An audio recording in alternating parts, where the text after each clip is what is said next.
हाँ जी। तो नमस्कार सभी को, कैसे हो सारे। उम्मीद करूंगा सब बढ़िया होगे, अच्छे से चल रही होगी आप सभी की तैयारी। तो टीवी वाला डायग्राम कैसा लगा भाई, एक्सपेरिमेंट कैसा लगा टीवी वाला, बताना, अपना अपना रिस्पॉन्स देना, ठीक है। चलिए, अपना आज जो पत्ती वाली क्लास है वो आज समाप्त करते हैं। जैसे दो जड़ की हुई, दो तने की हुई, दो पत्तियों की, उससे ऐसे ही फल और फूल की, बस कंप्लीट होने वाला ये चैप्टर। अच्छा चैप्टर है ये, इसलिए इसमें टाइम लगा, ठीक है। जैसे पदार्थ की अवस्था वाला था ना, वैसे ही है। इस तरह से अब अपने लगभग करीब पहुंच चुके हैं। बाकी फिर भी चलती रहेगी अपनी, कोई दिक्कत नहीं है, कंटिन्यूटी बनाए रखें। देखो वैसे तो YouTube पर बहुत सी क्लासेज आपको मैराथन में मिल जाएंगी, लेकिन अपने पहली बार चीजों को करवा रहे हैं तो मैराथन में नहीं करवा सकते ना। अब जैसे यही चैप्टर जैसे लैब असिस्टेंट में होंगे कुछ चैप्टर, तो उसको जब करवाएंगे थोड़ा फास्टली करवा देंगे। चलिए करते हैं शुरू। अपने पत्तियों के बारे में लगभग पढ़ लिया था, प्रकार पढ़ लिए थे, सारी बातें पढ़ ली थी। आज अपने सिर्फ पत्तियों के रूपांतरण पढ़ लिया, क्या क्या पत्तियां किस किस रूप में रूपांतरित होती है। देखिए, पहला रूपांतरण है पर्ण कंटक। पर्ण का मतलब पत्ती होता है, पर्ण का मतलब क्या होता है, पत्ती, और कंटक का मतलब होता है कांटे, है ना। पत्ती कांटे, पत्ती कांटे, फूल और कांटे तो सुना था, यहाँ पर पत्ती कांटे आ गया। चलो कोई बात। चलिए, पर्ण कंटक पत्तियों का रूपांतरण है कि पत्तियां रूपांतरित होकर पर्ण कंटक क्या होती हैं। कुछ पत्तियां क्या होती हैं, कुछ पत्तियां कांटों या शूलों में रूपांतरित हो जाती हैं। कुछ पत्तियां क्या होती है, कांटों और शूलों में। शूल कौन से, जो अपने बागड़ी में होता है सूल, जो अपने बागड़ी में सूल बोलते हैं ना, तिखी सी होती है, बबूल के बहुत, बबूल की जो सूल होती है ना, बहुत जोर की चुभती है ना, तो वो वाली शूल है। तो कुछ पत्तियां कांटों और शूलों में बदल जाती है, तो वो पत्तियां कौन सी आती है, पर्ण कंटक। तो एग्जाम्पल है आपका नागफनी और अर्जिमोन। चलिए, ये तो हो गया आपका क्लियर। पर्ण प्रतान, पर्ण का मतलब पत्ती, प्रतान का मतलब एक मतलब रस्सी टाइप चीजें हो सकती हैं, वो चीजें पर्ण प्रतान। इसमें क्या होता है, जो रूपांतरित पत्तियां होती हैं, रूपांतरित पत्तियां होती हैं वो कैसी होती हैं। पहले पत्ती नॉर्मल होती है, अब पत्तियां क्या होती है, रूपांतरित करती हैं, अपने रूप को चेंज करती हैं। अब कई लोग प्रकार नहीं है ये पत्तियों के, रूपांतरित हैं।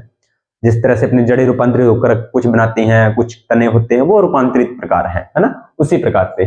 तो कुछ पत्तियां पहले होती है, वो जो कांटे होते हैं ना, वो पहले पत्ती का ही रूप होते हैं, पहले तो पत्ती होते हैं।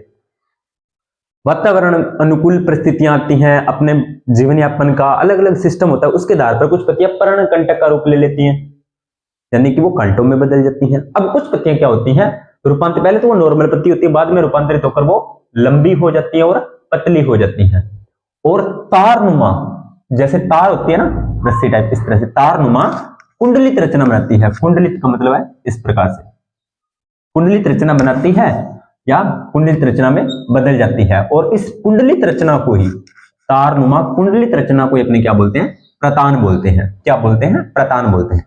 पूछ सकता है थोड़ा सा डीपली क्वेश्चन बनाकर या उलझाकर कि प्रतान क्या होता है, तो आप कह दोगे कि किसी पत्ती का रूपांतरित भाग जो लंबा, पतला और तारनुमा कुंडलित रचना होती है, वो प्रतान होती है।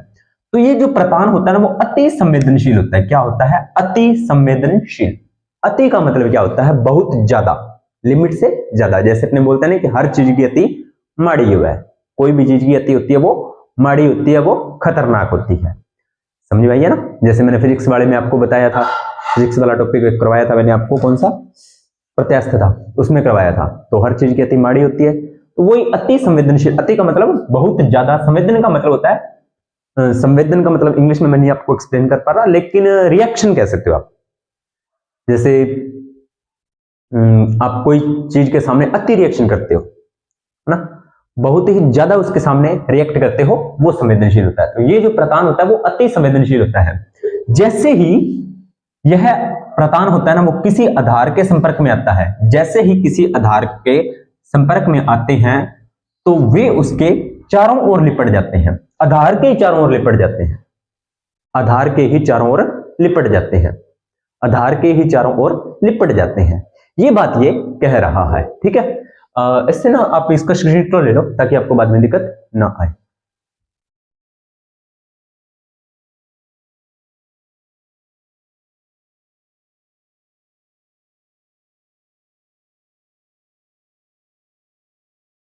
ठीक है, हो गया स्क्रीनशॉट। चलिए, क्या कह रहा है कि कुछ पत्तियां होती हैं वो रूपांतरित होकर लंबी और पतली हो जाती हैं, ठीक है, लंबी और पतली हो जाती हैं, और तारनुमा एक कुंडलित संरचना बना लेती हैं। कुंडलित का मतलब इस तरह से गोल गोल रचना बना लेती हैं और उसी रचना को अपने क्या कहते हैं, प्रतान कहते हैं। और यह प्रताना इतना संवेदनशील होता है, मतलब बहुत ही ज्यादा संवेदनशील होता है। जैसे ये किसी के आधार का मतलब कहीं पे भी ये किसी के संपर्क में आता है, नीचे आधार का मतलब नीचे किसी के संपर्क में आता है तो वो उसके चारों ओर लिपट जाता है या चारों ओर मतलब उसके फैल जाता है। तो वो क्या करता है, फैल जाता है तो पौधे के आरोहण में सहायता करता है। आरोहण का मतलब होता है कि पौधा जहां पर है ना तो उसके आरोहण में भी वो हेल्प करता है। एग्जाम्पल मटर, याद रखना है मटर के अंदर कौन सी पत्तियां, तो पर्णप्रतान। जो मटर की पत्तियां होती है वो पर्णप्रतान। तो मटर का वैज्ञानिक नाम होता है पाइसम स्टाइवम।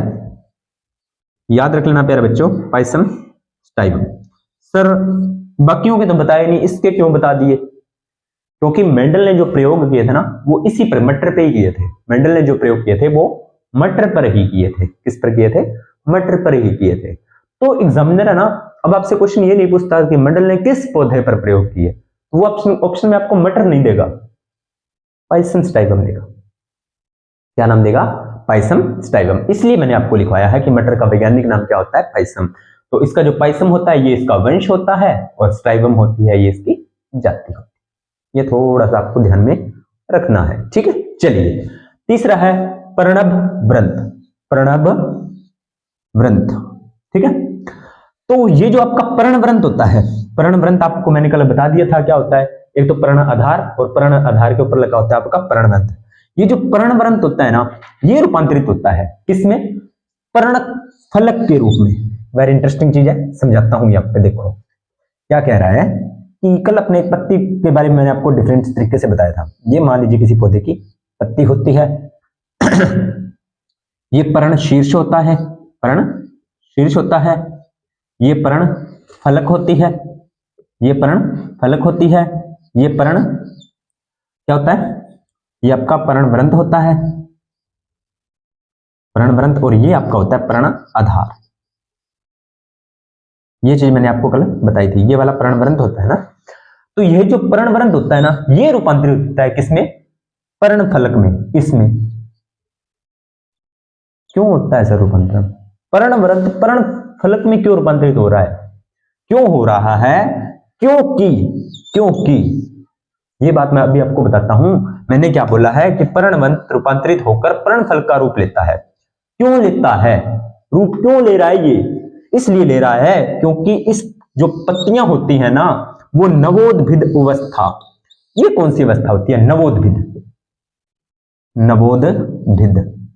जैसे ही पादप थोड़ा बहुत बड़ा होता है यानी कि विकसित होने के कगार पे होता है उस अवस्था में पौधे की जो वास्तविक पत्तियां होती हैं या जो सामान्य पत्तियां होती हैं वो गिर जाती हैं। ये कह रहा है कि क्योंकि पत्तियां नवोद्भिद अवस्था में, नवोद्भिद अवस्था में, नवो का मतलब नया, भिद यानी कि नई विकसित होने वाली जो अवस्था होती है उसी अवस्था में इस पौधे की या इस पादप की सामान्य पत्तियां होती हैं वो गिर जाती हैं। अब पत्तियां गिर गई तो फोटोसिंथेसिस कौन करेगा भाई? पत्तियां, ये पत्ती गिर गई पूरी तो फोटोसिंथेसिस कौन करेगा? कौन करेगा? फिर पौधा तो खराब हो जाएगा ना। इसलिए ये फिर पत्तियां तो गिर जाती हैं। पत्तियां कहती हैं मैं आपका साथ नहीं दूंगी। तो पर्णवृंत कहता है भी चलो तू नहीं देगी तो मुझे तो कुछ करना ही पड़ेगा। तो ये पर्णवृंत फिर किसमें बदलता है? पर्ण फलक में। किसमें बदल जाता है? ये पर्ण फलक में बन जाता है। जो क्या होता है आपका? चपटा होता है, हरा होता है। हरा होता है तो मतलब क्लोरोफिल सॉरी भाई, हरा होता है तो मतलब इसमें क्लोरोफिल है। क्लोरोफिल है तो मतलब फोटोसिंथेसिस कर रहा है। बस इतनी बात है, इतनी ही बात है। पर्णभ वृंत का मतलब यह है कि पर्णवृंत रूपांतरित होकर पर्ण फलक का रूप लेता है। पर्ण फलक का आपका चपटा हरा होता है, क्लोरोफिल पाया जाता है, फोटोसिंथेसिस करेगा। लेकिन पर्णवृंत होता है वो पर्ण फलक में क्यों बदलता है? क्योंकि पौधे की वास्तविक पत्तियां नवोद्भिद अवस्था में पौधे की सामान्य पत्तियां गिर जाती हैं। बस एग्जाम्पल ऑस्ट्रेलियन बबुल, ऑस्ट्रेलियन बबुल, ऑस्ट्रेलियन बबुल। इतनी बात है इसकी। अगली बात देखते हैं घटपर्णी।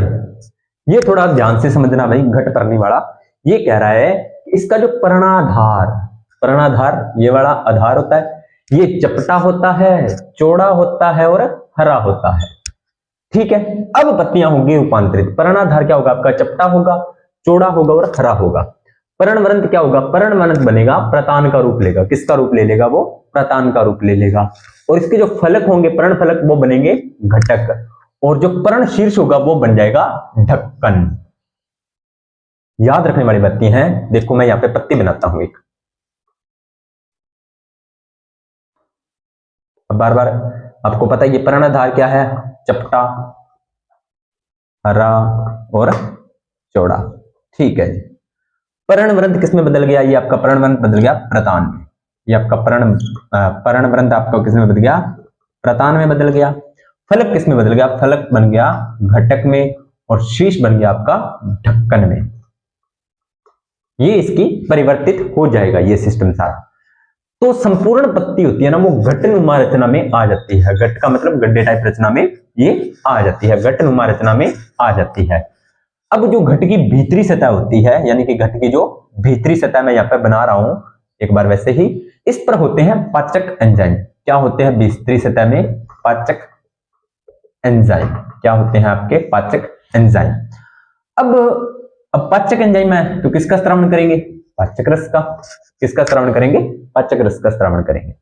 अब देखो ये सारी बातें, पाचक रस की जरूरत पाचक एंजाइम है, तो आप एक बात ध्यान में रख लेना कि ये जो होगा ना, कौन सा घट परणी होगा, वो कीट भक्षी पादपों में होगा, क्योंकि पाचन करने के लिए उनको कीट भक्षी चाहिए। तो कोई भी कीट अगर घट में गिरता है, पहले वो उस पर आता है, जैसे ही पर्ण पर आता है तो कीट यहां पर फिसल जाता है और फिर फिसल कर घट में गिर जाता है। तो अब घट का जो ऊपर ढक्कन है वो ढक्कन हो जाएगा बंद, ढक्कन बंद हो जाएगा। पाचक रस इसके अंदर है ही, तो वो उस कीट को पचा लेंगे। कीट को पचाएंगे तो कीट से पौधे की जो नाइट्रोजन की आवश्यकता होगी वो पूरी हो जाएगी। कीट की जो नाइट्रोजन की आवश्यकता होगी वो आपकी क्या हो जाएगी, पूरी हो जाएगी। एग्जाम्पल है आपका घट परणी। एक बार दोबारा देखिए क्या कह रहा है। जैसे मान लीजिए ये कह रहा है कि कोई सामान्य पत्ती है किसी भी पादप की, कौन सा पादप, कीट भक्षी पादप। कौन सा पादप, कीट भक्षी पादप, है ना। तो कीट भक्षी पादप की जो पत्तियां रूपांतरित होती हैं उसका एक रूप है घट परणी। तो घट परणी में क्या होता है कि जो पर्णा आधार होता है वो तो चपटा, चौड़ा और हरा हो जाता है। पर्णावृंत होता है वो प्रतान में बदल जाता है।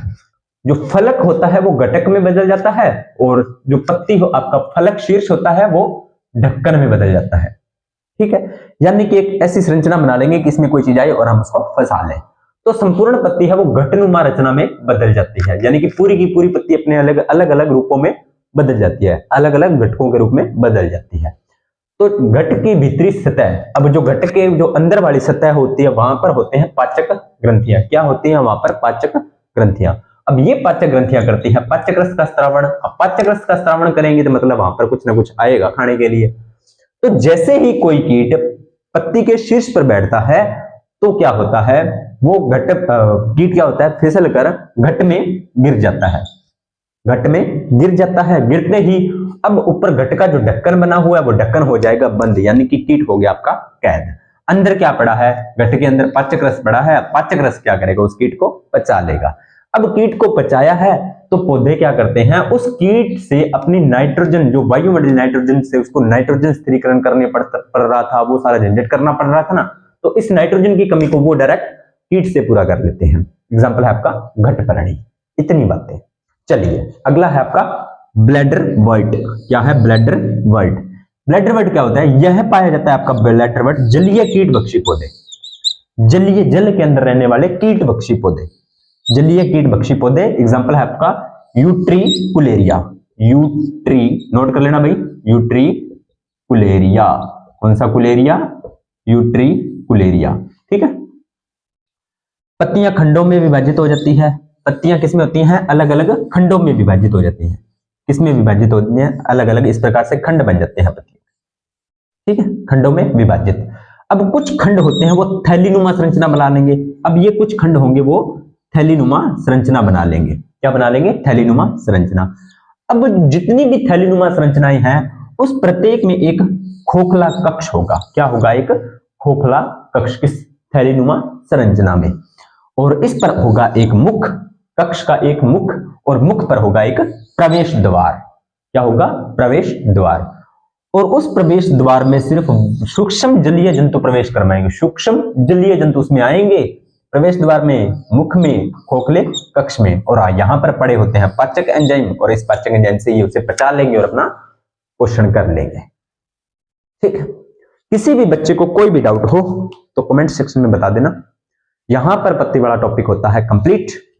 तो क्लासों की कंटिन्यूटी बनाए रखें, अपनी पढ़ाई को जारी रखें, और रवि सर की 2-3 दिन से क्लासें काफी दिन से डिस्टर्ब चल रही है, तो उनके एग्जाम है भाई, इसलिए वो नहीं आ रहे। बाकी आप अपनी कंटिन्यूटी बनाए रखें, उनकी पहली वाली क्लासों को रिवाइज करते रहें ताकि आपको आगे आने वाले एग्जाम में दिक्कत ना आए। ठीक है, तो मिलते हैं नेक्स्ट वीडियो के अंदर, ज्यादा बातें न करते हुए। तो इस क्लास को ज्यादा से ज्यादा लाइक करें, शेयर करें, कमेंट करें, बस ये इतना ही आपका काम है। मिलते हैं नेक्स्ट वीडियो के अंदर, तब तक आप सभी का धन्यवाद।